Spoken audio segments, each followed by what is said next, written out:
নির্বাচন কমিশনের আপিল শুনানিতে আমার প্রার্থিতা বৈধ ঘোষণা করা হয়েছে এবং গ্রহণ করা হয়েছে। জন্য আল্লাহ তাআলার শুকরিয়া আদায় করছি। আসসালামু আলাইকুম ওয়া রাহমাতুল্লাহি ওয়া বারাকাতুহু। সম্মানিত দেশবাসী এবং আমার নির্বাচনী এলাকা কক্সবাজার মহেশখালী কুতুবদিয়া জনসাধারণ, আপনারা সকলেই জানেন বাংলাদেশে 5ই আগস্ট 24 সালের রক্তাক্ত গণঅভ্যুত্থানোত্তর একটি নির্বাচন হতে যাচ্ছে। নির্বাচন কমিশন 12ই ফেব্রুয়ারি 2026 ভোট গ্রহণের দিন নির্ধারণ করেছে। তফসিল অনুযায়ী মনোনয়নপত্র দাখিলের দিন ছিল 29 ডিসেম্বর 2025।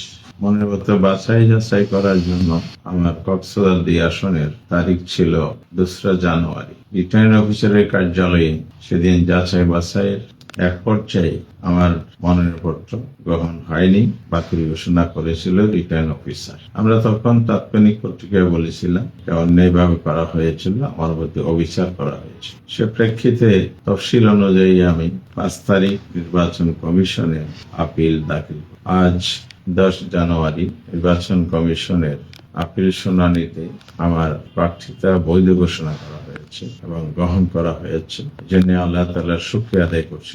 সেই সাথে নির্বাচন কমিশন আইন এবং ন্যায় বিচারের ভিত্তিতে যে রায় দিয়েছেন, এর মাধ্যমে আমরা জাতির সামনে এটা স্পষ্ট করতে চাই, কমিশন আইন এবং সুশাসনের ভিত্তিতে যদি সকল কার্যক্রম পরিচালনা করে, তাহলে আগামী নির্বাচন সুষ্ঠু এবং জনগণের প্রত্যাশার আলোকে একটি সুষ্ঠু নির্বাচন অনুষ্ঠিত হতে পারে। আমরা মনে করি এই নির্বাচন সুষ্ঠু হওয়ার মধ্যে দিয়েই আগামী দিনের বাংলাদেশ নতুন পদযাত্রা শুরু।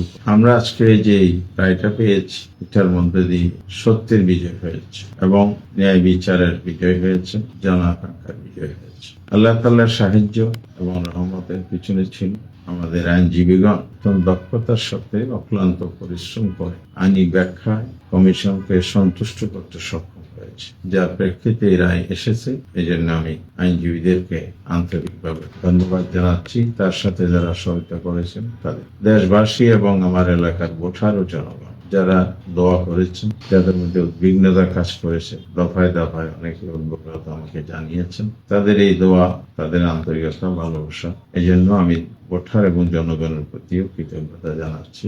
একটি কথা না বললে নয়, এই যে জনগণের উদ্বেগ, উৎকণ্ঠা, ভোটারদের মধ্যে একটা এই ঘটনার প্রেক্ষিতে নেতিবাচক একটি প্রভাব তৈরি যারা চেষ্টা করেছে, তারা এখানে ব্যর্থ হয়েছে। সকল জল্পনা কল্পনার অবসান আজ ঘটেছে। এজন্যই আমাদের আজকে নির্বাচনের মাঠে কাজ করার ক্ষেত্রে কোনো বাধা রইল না।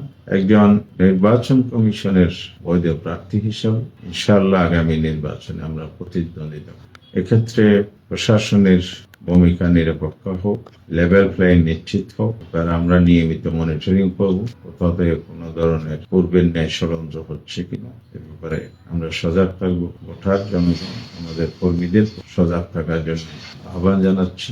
সেই সাথে আপনাদেরকে আমি বিশেষ করে আমাদের যারা নির্বাচনী কাজে তৎপর আছেন, সবাই জনগণের কাছে আমাদের আহ্বান এই বার্তা পৌঁছিয়ে দেবেন এবং সকলেই অক্লান্ত পরিশ্রমের মধ্যে দিয়ে ভোটারদের ভালোবাসা নিয়ে আল্লাহ সাহায্যের বদৌলতে আগামী যে বৃহত্তর বিজয়, চূড়ান্ত বিজয়কে নিশ্চিত করার জন্য তারা আকস্মিক সাহসী রাখবেন, নিয়মতান্ত্রিক পন্থায় ধৈর্যের সাথে সকল কিছু মোকাবিলা করে আপনারা মাঠে ময়দানে তৎপরতা চালাবেন, এই প্রত্যাশা ব্যক্ত করছি। আর ভোটারদের কাছে আমি দোয়া চাই, ভালোবাসা চাই, সমর্থন চাই। সবাই দোয়া করবেন। আবারও সবাইকে ধন্যবাদ ও কৃতজ্ঞতা জানাই। আমার এই সংক্ষিপ্ত বার্তা এখানে শেষ করছি। আল্লাহ হাফেজ। বাংলাদেশ জিন্দাবাদ, বাংলাদেশ জামাত জিন্দাবাদ। আমার এলাকাবাসী সবার পুনরায় আসসালামু আলাইকুম।